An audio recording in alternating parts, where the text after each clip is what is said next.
Welcome back to ஒட்டகை 360 channel. இவன் உங்கள் எல்பி. கடந்த 2-3 நாட்கள் 6ஆம் தேதியிலிருந்து 10ஆம் தேதிக்குள்ளே வச்சுக்கலாம், 8லிருந்து 10ஆம் தேதிக்குள்ளே நடந்த 2 முக்கியமான நிகழ்வுகள். ஃபஸ்ட்டு ஒரு நிகழ்வு என்னென்னு பார்த்தீங்கன்னா, சென்னையில் உயர்நீதிமன்ற வளாகத்தில் ஒருத்தர் வண்டியை ஒரு தலைவர் காருக்கு முன்னாடி நிப்பாட்டுறான். அந்த தலைவரை இடிச்சிட்டாருன்னு சொல்லிட்டு பாலிமர் செய்தி, அக்யூஸ்ட் நம்பர் 1 பாலிமர் செய்தி, தந்தித் செய்தி, ஜாதிய நோட்டத்தோடு ஃபேஸ்புக்கு இணையதளத்தில் பேட்டிகளை பதிவு செய்யக்கூடிய எசக்கி ராஜா, சவுத்தி டேஸு, அண்ணாமலை, எதுக்கும் கையாளாகாத அண்ணாமலை அது மட்டும் இல்லாமல் சில பிஜேபி சேர்ந்த நபர்களும் சில இந்து அமைப்புகளை சேர்ந்த நபர்களும் கடுமையாக விவாதங்கள் போய்கொண்டிருக்கின்றது.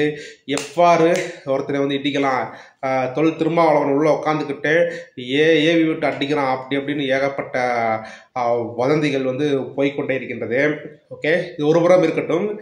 நடந்தது எல்லாத்துக்குமே தெரியும். அது தலைவர் பார்த்துக்கிட்டு வண்டியை குறிப்பு முன்னாடி நிப்பாட்டியிருக்கிறான். வண்டிக்கும் பைக்குக்கும் கிட்டத்தட்ட ஒரு 100 மீட்டர் கேப் இருக்குது. இடிக்காமலே மக்கள்கள் அனைவரும் கொதித்து எழுந்து ஆர்ப்பாட்டங்கள், போராட்டங்கள். ஒருத்தெல்லாம் ஒரு கம்யூனிட்டியோட தலைவர் சொல்கிறான், சென்னையில் அரெஸ்ட் பண்ணலன்னா, திருமாவளவனை அரெஸ்ட் பண்ணவில்லை என்றால் 2 நாளில் அனைத்து கமிட்டி மெம்பர்களும் கூடுவோம், போராட்டம் நடத்துவோம்னு சொன்னான். அவன் சொல்லியே 3 நாள் ஆச்சு, இன்னும் வரவே இல்லை. அதனால் அதிகாரத்தை கைப்பற்றியவர்களுக்கு இதெல்லாம் ஒரு தூசி மாதிரி போய்கொண்டே இருக்கலாம். இது ஏன் சொல்ல வரேன்னு பார்த்தீங்கன்னா, அதே தருவாயில் 8ஆம் தேதி உச்சநீதிமன்றத்தில் ஒரு தீர்ப்பானது வெளியாகின்றது. அதாவது ஜஸ்வந்த் அப்படின்னு கேட்டாலே எல்லாத்துக்குமே ஒரு ஜெர்க்கு வரும். ஜஸ்வந்துக்கும் தொல் திருமாவளவன் இன்சிடென்ட்டுக்கும் என்ன காரணம்னு கேட்டால் ஒரு காரணமே கிடையவே கிடையாது. ஏன்னா தொல் திருமாவளவன் ஒரு தலித் சமூகத்தின் ஒப்பற்ற ஒரு தலைவராக இருந்து வருகின்றார். அதனால் பல அந்நிய சக்திகள் அட்டாக் பண்ணுறாங்க. அதே மாதிரி ஜஸ்வந்த் 2 கொலை செய்ததாக குற்றம் சாட்டப்பட்டு உச்சநீதிமன்றத்தால் சாட்சிகள், போதிய சாட்சியங்கள் அரசு தரப்பால் நிறுவனிக்க முடியாமல் அந்த கேஸானது தள்ளுபடிக்கு செல்லுகின்றது. அந்த கேஸ் பார்த்தீங்கன்னா 2 கொலையை பண்ணியிருக்கான்னு சொல்கிறாங்க.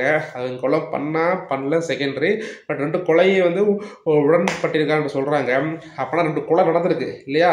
ஒரு சிறுமியை எரிச்சு கொண்டிருக்கிறாங்க, ஜஸ்வந்தோட அம்மாவை அடித்து கொண்டிருக்கிறாங்க.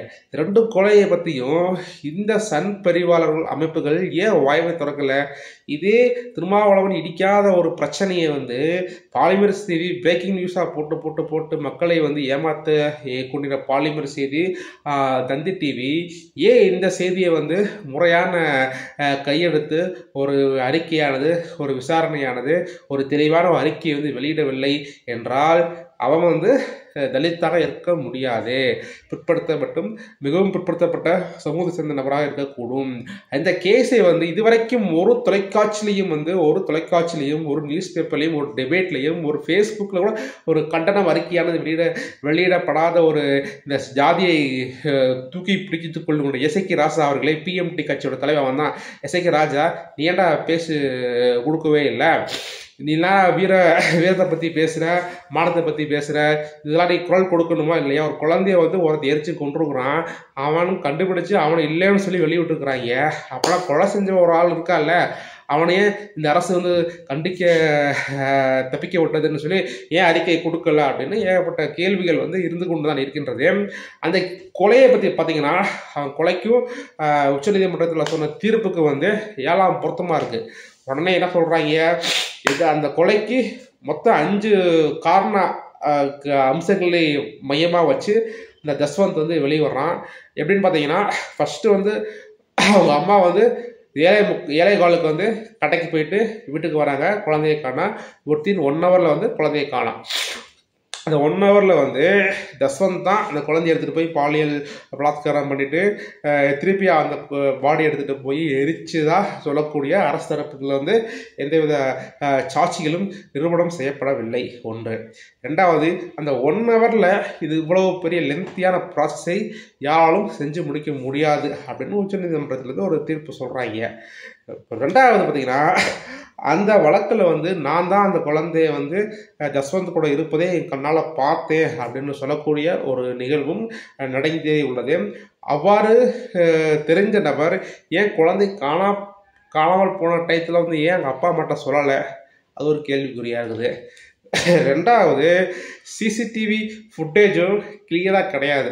ஸோ ஒரு வந்து ஜஸ்வந்த் போய் பெட்ரோல் பங்கில் பெட்ரோல் வாங்கினான்னு சொல்கிறாங்க, 2 கேன் இருந்துச்சுன்னு சொல்கிறாங்க, தடயங்கள் இருந்துச்சுன்னு சொல்கிறாங்க. பட் முறையான சிசிடிவி ஃபுட்டேஜ் வந்து கண்டிப்பாக வந்து இவன் தான் குற்றவாளின்னு சொல்லி யாரும் சமர்ப்பிக்கப்படவில்லை.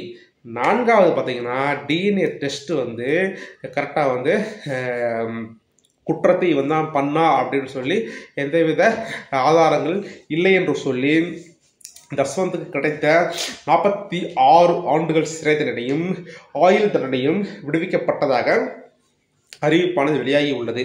அப்போனா அதுக்கப்புறம் அது இடைப்பட்ட காலத்தில் பார்த்தீங்கன்னா ஜஸ்வந்த் வந்து ஜாமீன்லேருந்து வெளியே வரான். அது 2017 அரெஸ்ட் பண்ணுறான். 90 நாளுக்குள்ள குற்றப்பத்திரிகையை வந்து போலீஸ் தாக்கல் செய்யணும். அதை தாக்கல் செய்யாமல் விட்டாங்க. அதனால வந்து வெளியே வந்துடுறான். வெளியே வந்துட்டு வந்த உடனே அவங்க அம்மாவை டெத் ஆகிறாங்க. ஸோ அவங்க அம்மாவை வந்து இவன் வந்து அடித்து கொண்டுட்டு 25 பவுன் நகையை வந்து எடுத்துகிட்டு மும்பை போனதாகவும் மும்பை போலீஸால் பிடிக்கப்பட்டு தமிழ்நாடு போலீஸுக்கு அவனை ஒப்படைத்ததாக சொல்லப்படுகின்றது. அந்த கேஸ்லேருந்து வெளியே வந்துடுறான். ஏன்னா அவன் தந்தை வந்து பிறர் சாட்சியாக மாறியதால் அதுலேருந்து வெளியே வந்துடுறாங்க. அப்புறம் 2 கொலை நடந்திருக்கு. 2017 வந்து 2 கொலைகள் நடந்திருக்கு. அம்மாவும் அடித்து கொண்டிருக்கிறாங்க. ஒரு சிறுமியவும் பாலியல் பலாத்காரம் செய்து எரித்து கொண்டிருக்கிறாங்க. கொடூரமான செயலானது சென்னை போரூரில் நடந்திருக்கு. இதை பற்றின இன்றைக்கு டிபேட்டு எந்த அரசியல் கட்சி ஜாதிய கட்சியை சேர்ந்த எந்த நபர்களும் விவாதிக்க முன் வராதுதான் மிக கேவலமான ஒரு செயலாக இருந்து வருகின்றது. ஒரு கண்டனை அறிக்கை கூட தெரிவிக்க முடியாத ஒரு அமைப்பாடாக வச்சுருக்கீங்க. இடிக்காத திருமாவளவன் மேலே அவ்வளோ காட்டமாக பேசுகிற அனைத்து நல்ல உள்ளங்களும் ஏன் இந்த கேஸை பற்றி எவனும் பேச மாட்டேறீங்க அப்படின்னு தெரியவே இல்லை. ஓகே, இதை மக்கள்கள் சிந்திக்க வேண்டும், சிந்தித்து செயல்பட வேண்டும். அந்நிய சக்திகள், தீய சக்திகள் வந்து தலைவர் மு.க. ஸ்டாலினோட கூட்டணியை வந்து அசைத்து பார்க்க நினைக்கின்றது. அது வலுவாக தான் இருக்கின்றது என்று இன்னைக்கு வந்து அனைத்து கட்சியில் உள்ள தலைவர்களும் நிரூபித்து காட்டி வருகின்றார்கள். இது வந்து மிக மிக ஒரு சிறந்த சான்றாக உங்களுக்கு தெரிய வேணும். இனியும் வரக்கோல காலகட்டங்களில் வந்து 2026 இன்னும் லென்த்தி மாதம் கிடையாது. இன்னும் சில பல மாதங்களில் இப்படி ஓடிடும். அதுக்கப்புறம் 2026 வந்து எலெக்ஷன் திருவிழா தான். பேர்னே தளபதி விஜய் வந்து ஓரங்கட்டு வச்சிட்டாங்க. 41 பேரை சாக வச்சிட்டேன் அப்படின்னு சொல்லிட்டு இந்த பக்கம் திருமாவளவன் மேலே ஒரு குண்டத்துக்கு போட்டு அவரை ஓரங்கட்டுற மாதிரி பார்க்குறாங்க.